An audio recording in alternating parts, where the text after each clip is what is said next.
پرانے راستے۔ افسانہ بعنوان پرانے راستے۔ افسانہ نگار محترمہ شائستہ مفتی، کراچی، پاکستان۔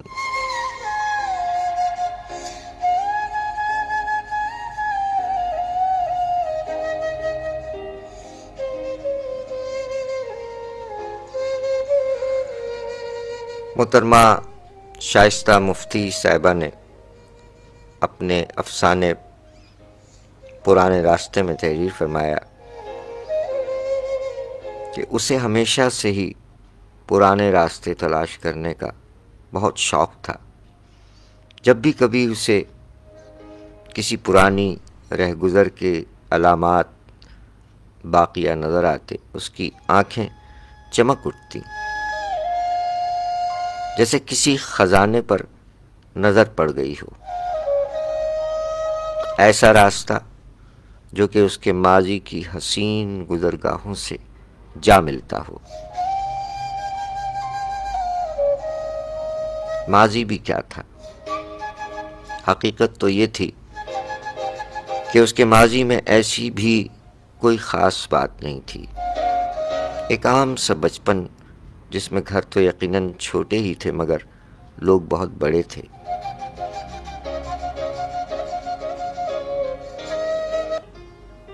جس کے دل سمندروں کی طرح گہرے اور خاموش تھے۔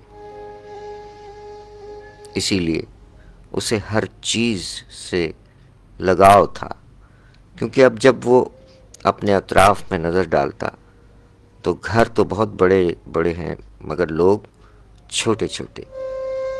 کبھی کبھی تو ایسا لگتا جیسے وہ کسی بونوں کی بستی میں آ گیا ہے۔ وہ اکثر یوں گویا ہوتا کہ یہ جو نکڑ ہے نا، اسی سے ذرا آگے وہ چھولے والا کھڑا ہوتا تھا جہاں سے میں روز چھولے کھاتا تھا۔ صرف 10 پیسے کے ملتے تھے۔ اس کے برابر میں حلوائی بیٹھتا تھا جو کہ ایسی گلاب جامنیں بناتا تھا کہ منہ میں رکھتے ہی گھل جاتی تھیں۔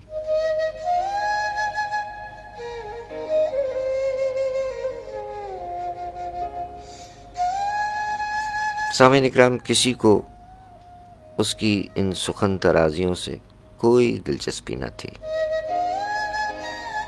وہ اپنے حال میں ہی خوش رہنے والا انسان تھا۔ ہر گزرتے ہوئے لمحے کو جگنو کی طرح اپنی مٹھی میں بند کرنے کی خواہش اسے آگے بڑھنے سے بھی روکتی اور واپسی کے سفر کے تمام راستے مسدود ہو کر رہ گئے تھے۔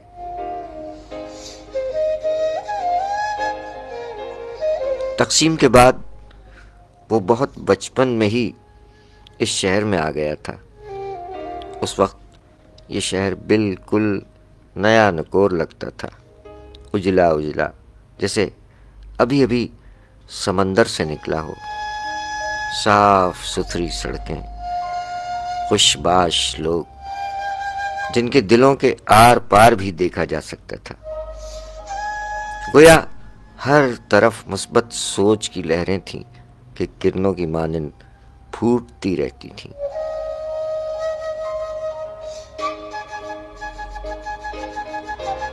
وہ شب و روز بھی کیا تھے، ہر شخص ایک دوسرے کا سہارا بننے میں کوئی یار محسوس نہ کرتا۔ سرحد پار سے آنے والا اگر کوئی دور پرے کا بھی رشتہ دار ہوتا تو گھر میں آ کر یوں بس جاتا جیسے برسوں سے وہیں رہ رہا ہو۔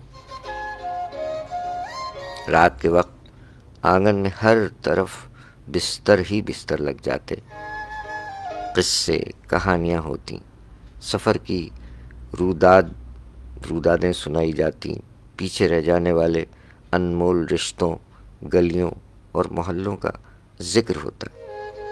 وہ کھیت کھلیان جہاں فصلیں بالکل تیار کھڑی تھیں۔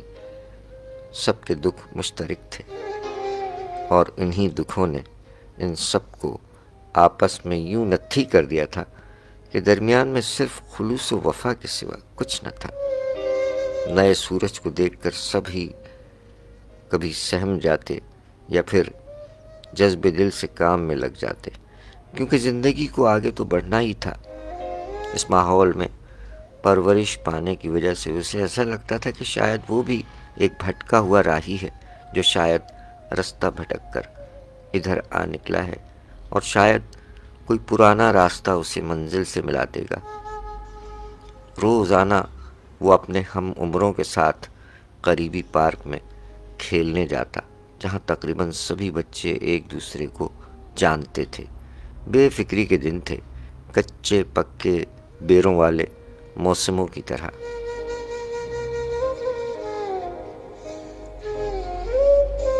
پھر جانے کیا ہوا، وقت کی تند و تیز آندھی ایسی چلی کہ سب کچھ خس و خاشاک کی طرح بہہ گیا۔ ہوش آیا تو منظر ہی تبدیل ہو چکا تھا، جیسے اچانک ہی پروجیکٹر پر چلنے والی فلم غلطی سے بہت آگے بڑھ جائے اور کہانی کے کردار بدل جائیں۔ اس کے ساتھ بھی کچھ یوں ہی ہوا۔ کہانی کے کردار بدل گئے، کہانی بدل گئی، مگر وہ تبدیل نہ ہو سکا، اور وہ آج تک اس نئے شہر میں پرانے راستے ڈھونڈ رہا تھا۔ اس کے بچے اکثر اس کی باتوں پر ہنستے، مگر وہ اپنے خیالوں کی جنت میں بہت خوش تھا۔ اپنے ارد گرد کی مصنوعی زندگی سے اسے کوئی لینا دینا نہیں تھا۔ وہ تو بس کسی پرانی رہگذر کی تلاش میں تھا، جہاں سے وہ راستہ نکلتا ہے جو اسے سنہری دھوپ والے ماضی میں لے جائے۔ پھر ایک دن ایسا ہوا کہ اس اجنبی شہر میں اسے وہ مل گیا جو شاید اس کی ہی طرح راستہ بھول گیا تھا۔ دونوں گلے مل کر خوب روئے اور پھر خوب زور زور سے ہنسنے لگے۔ پھر دونوں نے ایک سمت چلنا شروع کر دیا، آنکھوں ہی آنکھوں میں رستہ طے کر لیا۔ چلتے چلتے صبح سے شام ہو گئی، مگر وہ موڑ نہیں آیا جس پر اس چھولے والے کی دکان تھی اور ساتھ میں ہی حلوائی بیٹھا کرتا تھا۔ دونوں ہی بھوک اور پیاس سے نڈھال ایک بینچ پر بیٹھ گئے۔ قریب ہی کسی گھر کے باہر ایک مالی پانی دے رہا تھا۔ ان کی خاموش نظروں کا سوال سن کر مالی نے ان کی طرف پائپ بڑھا دیا۔ پانی زندگی کی علامت، اور زندگی آگے ہی آگے بڑھتی ہے پانی کی طرح۔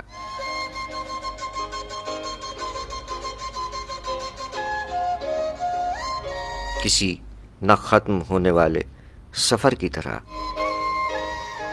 اس نے اپنے ہم سفر کی طرف نگاہ ڈالی، وہ خلاؤں میں کچھ ڈھونڈ رہا تھا۔ شاید اسے بھی کوئی پرانا راستہ یاد آ رہا تھا جو جنگل سے گزر کر کسی ایسی بستی تک جاتا تھا جہاں شام نہایت دھیرے سے اترتی تھی اور گھر کی مدھم روشنی میں گرم گرم کھانوں کی خوشبوئیں فضا کو معطر کرتی تھیں۔ وہ سکھ کہاں گیا؟ یہ سوال ایک برچھی کی طرح اس کے دل میں آہ بن کر سما گیا۔ دونوں نے اٹھ کر پھر چلنا شروع کر دیا۔ اچانک ہی ایک موڑ کچھ جانا پہچانا نظر آیا۔ ارے یہ تو وہی موڑ ہے جو اس چھوٹے سے باغ کی طرف جاتا ہے جہاں وہ اپنے بچپن میں کھیلنے جاتا تھا۔ دونوں دوستوں کی آنکھیں خوشی سے چمکنے لگیں۔ آخرکار پرانے راستے مل ہی گئے۔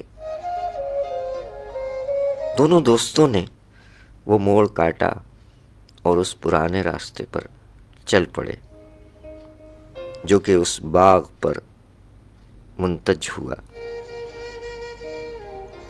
باغ کی ہر چیز زمانے کی بے ثباتی کا رونا رو رہی تھی، مگر اسے اپنا گھر مل گیا تھا۔ باغ میں داخل ہوتے ہی ایک سکون آفرین کیفیت اس پر طاری ہو گئی۔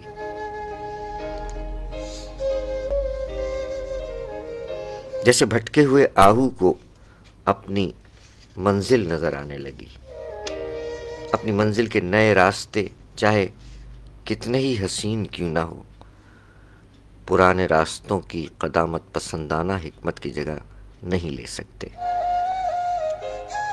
زندگی کے سپاٹ صحرا میں اسے اپنا نخلستان مل ہی گیا۔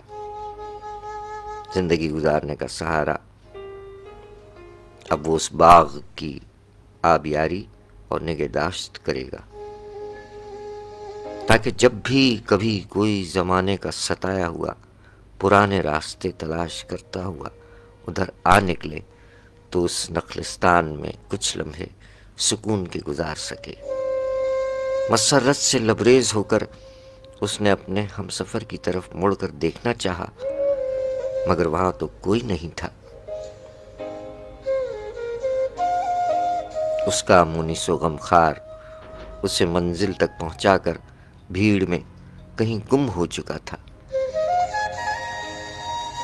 شاید کسی اور بھٹکے ہوئے کو راستہ دکھانے کے لیے۔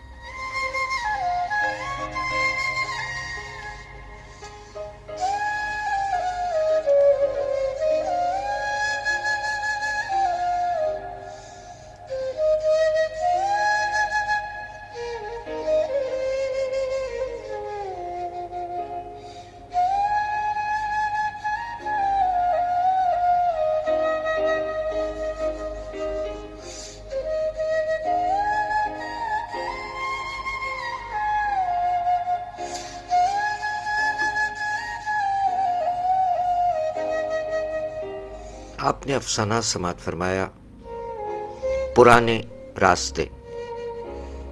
افسانہ نگار محترمہ شائستہ مفتی، کراچی، پاکستان۔